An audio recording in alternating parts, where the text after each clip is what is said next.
Okay. By the way, I guess you saw the Facebook post. I tried to post the same thing I've posted every single time for the last 6 years, 7 years, whatever it's been. The Stratosphere Lounge banner and see it tonight at 9 and 6, and Facebook wouldn't let me post it. I got that warning that I posted in the comments section. We figured a workaround, but I posted. Well, here's what I wrote. Thanks to so many of you for the kind support over the last several days. Needless to say, we'll respond when we are fully prepared to respond. Meanwhile, I'm happy to talk about recent events or anything else for that matter tonight at 9 ET 6 PT, Stratosphere Lounge, logo, publish. And up comes a box from Facebook saying, your post isn't published yet. Before your post is published, Undefined must confirm that they have branded content partnership with you. They'll be able to see this post before deciding whether to approve your page. Never seen that before. These guys are all in now, folks. And yeah, you know, we have this window with Donald Trump, and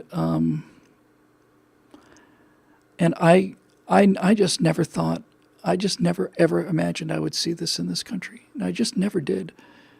And that's one of the reasons why the whole Falcon Heavy launch made me so happy. It was nice to be proud of my country the way I was my entire life until you start seeing this happening. And at the highest levels. I mean, the FBI, the Treasury Department, Office of the President, Secretary of State, this giant conspiracy of destruction in this news media, just, if for no other reason, just as one specific. I know you guys don't need any evidence, but I mean, you would think that even if you accepted Comey's, the FBI Director Comey's recommendation to not press charges against Hillary Clinton, even if you were a leftist and you bought that,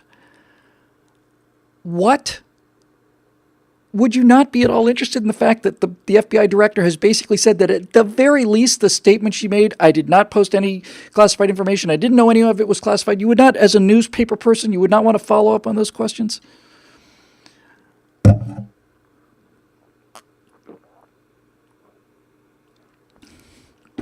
They are very, very, very, very evil people. They're not just people we disagree with. They're people without any sense of forget honor or integrity or anything like that. These are people that must have, and I'll just close with this. I've said it before. I'll say it again.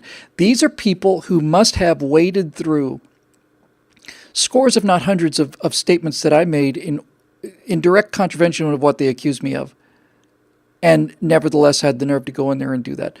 And if we don't have the means to brush these people back off of this, then I don't know what to say, because it really is then just a matter of time. And I mean that in a way that everybody watching this should personalize.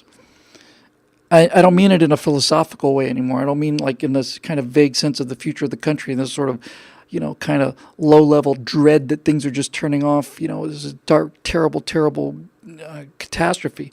I would just advise you, for the sake of your own motivation, to personalize this and to understand that if somebody had access to everything that you'd said over the last 5 or 6 years, because I do this on camera, and I'll get to that in a second, and understand that anybody can put together any story they want to with that many data points. It's the example, I used it before and somebody mentioned it earlier about the sand.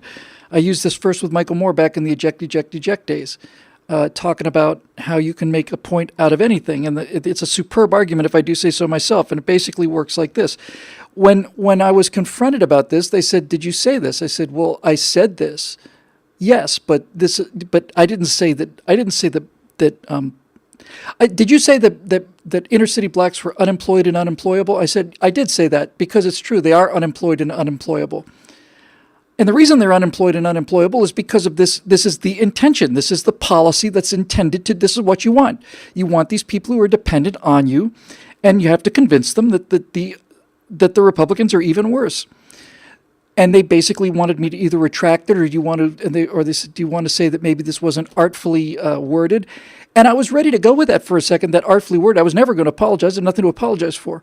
But I was almost ready to say, okay, well, inartfully worded, okay. And then I realized, you know what?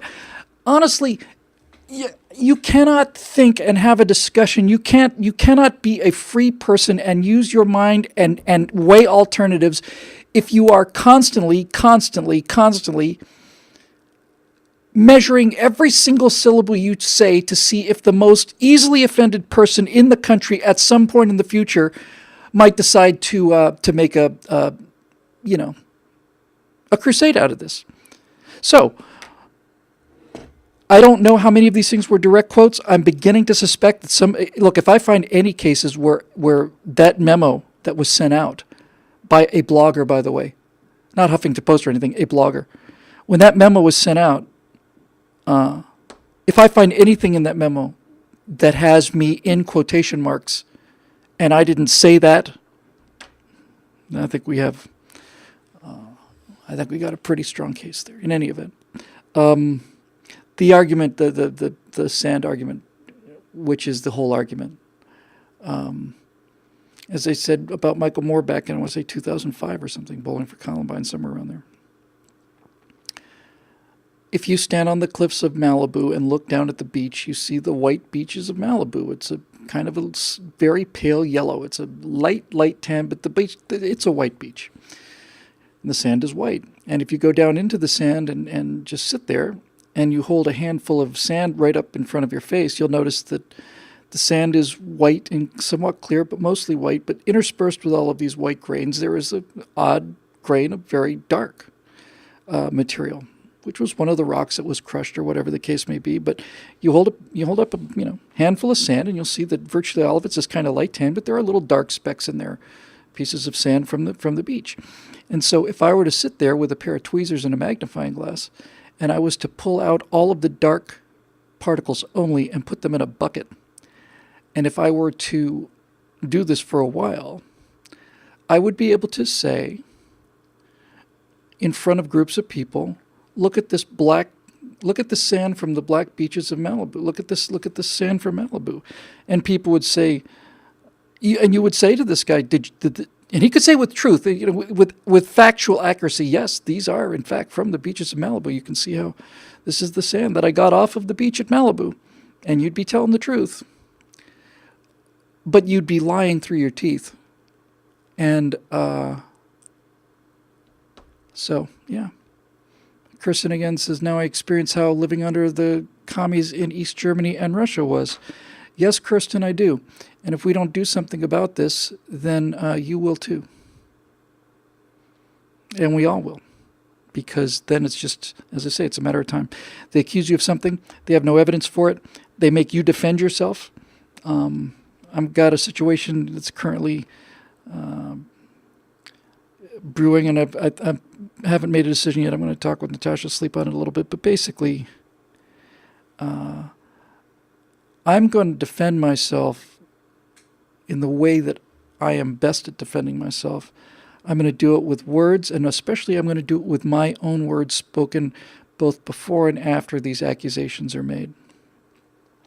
But as far as going to college campuses and stuff and facing these vicious, small-minded, smug, stupid people, I don't feel any obligation whatsoever to go out there and to defend myself against this from those people. I need to do it, and I need to do it as loudly as possible.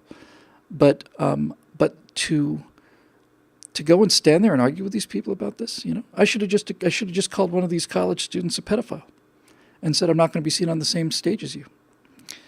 And then prove to me you're not. So, anyway.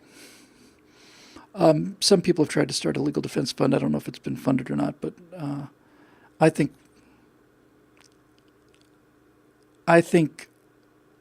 that whatever money is out there on the part of freedom-loving Americans,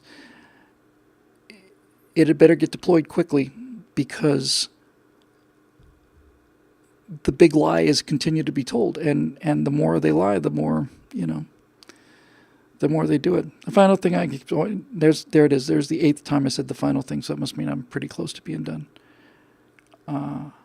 I asked these people from the campaign, I said, do you think President Trump is a racist? And I said, no. Well, he's accused of it every day. And they said they didn't think I was either, but that's what happened. So that's what happened. Anyway, yeah, I know Ben and Milo love this kind of thing, and I don't. All right, let's look at some questions here.